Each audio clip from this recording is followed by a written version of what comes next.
മരണഭൂമിയായി മുണ്ടക്കായി മരണസംഖ്യ കൂടുന്നു. രക്ഷാപ്രവർത്തനം ഇപ്പോഴും തുടരുകയാണ്. പ്രതികൂലമായിട്ടുള്ള സാഹചര്യത്തിലൊക്കെ രക്ഷാപ്രവർത്തനം നടത്തുന്നുണ്ട്.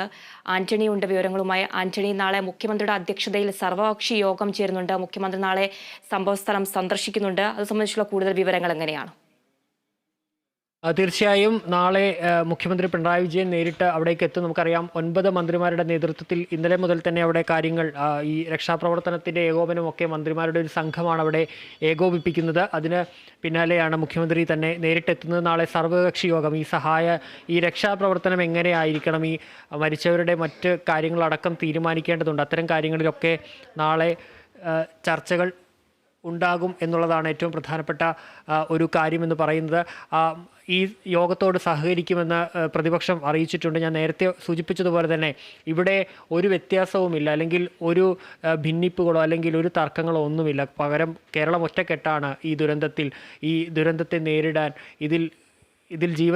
ഇതിൽ എല്ലാം നഷ്ടമായവർക്ക് കൈത്താങ്ങാകാൻ കേരളം ഒറ്റക്കെട്ടാണ്. കേരളം അത് തന്നെയാണ് ഇന്ന് പ്രതിപക്ഷ നേതാവ് അടക്കം പറഞ്ഞത്. അത്തരത്തിൽ മുന്നോട്ട് പോകുന്ന ഒരു സാഹചര്യം. പക്ഷേ ഇതിനൊക്കെ ഈ വേദനകൾക്കപ്പുറത്തേക്ക് ഈ വലിയ ദുരന്തത്തെ എങ്ങനെ മുന്നോട്ട് നേരിടുമെന്നുള്ളത് വലിയൊരു പ്രതിസന്ധിയായി തന്നെ നിൽക്കുന്ന ഒരു സാഹചര്യമാണ്. നമുക്കറിയാം, കേരളത്തിന് ഇതൊരു പരിചിതമായ ഒരു ദുരന്തമല്ല. ഇത്രയും നേരെ കവളപ്പാറയും പുത്തുമലയും പെട്ടിമുടിയും ഒക്കെ കേരളം കണ്ടിട്ടുണ്ട്. പക്ഷേ അതൊക്കെ ഒരു ചെറിയ ഭാഗത്തെ നടന്നതും മരണസംഖ്യയൊക്കെ വളരെ 70 മരണസംഖ്യയൊക്കെ നോക്കുമ്പോൾ നമുക്ക് പരിചിതമല്ലാത്തൊരു ദുരന്തമാണ്. അതിൻ്റെ വ്യാപ്തി എന്ന് പറയുന്നത്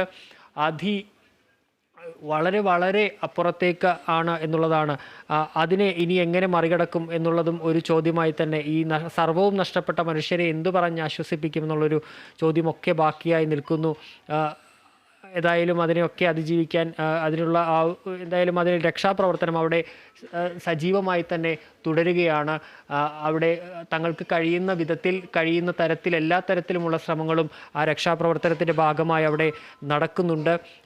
പക്ഷേ ആ രക്ഷാപ്രവർത്തനത്തിൽ നമ്മൾ ഈ ദൃശ്യങ്ങളൊക്കെ കാണുമ്പോഴും അത് ഉള്ളിലയ്ക്കുന്ന കാഴ്ചകൾ വളരെ വേദനിപ്പിക്കുന്ന, ഒരാൾക്കും കണ്ടു നിൽക്കാൻ കഴിയാത്ത ഒരു സ്ഥിതിയാണ്. കാരണം നേരത്തെയൊക്കെ ആ ചൂരൽമലയുടെയും മുണ്ടക്കയുടെയും ഒക്കെ പഴയ ദൃശ്യങ്ങളൊക്കെ പുറത്തേക്ക് നമ്മുടെ സമൂഹ മാധ്യമങ്ങളിലടക്കം ഇപ്പോൾ പ്രചരിക്കുന്നുണ്ട്. അങ്ങനെ സജീവമായൊരു ജനത ജീവിച്ചിരുന്ന ഒത്തിരി മനുഷ്യർ അവരുടെ സങ്കടങ്ങളും ദുഃഖങ്ങളും സന്തോഷങ്ങളും ഒക്കെ പങ്കുവെച്ച് ജീവിച്ചിരുന്ന ആ ഒരു പ്രദേശം, ആ ഒരു ഗ്രാമം, അത് പൂർണ്ണമായും ഭൂമിയിൽ നിന്ന് മറഞ്ഞു പോകുന്നു. ഭൂമിയിൽ ഇല്ലാതെയാകുന്ന ഒരു കാഴ്ച.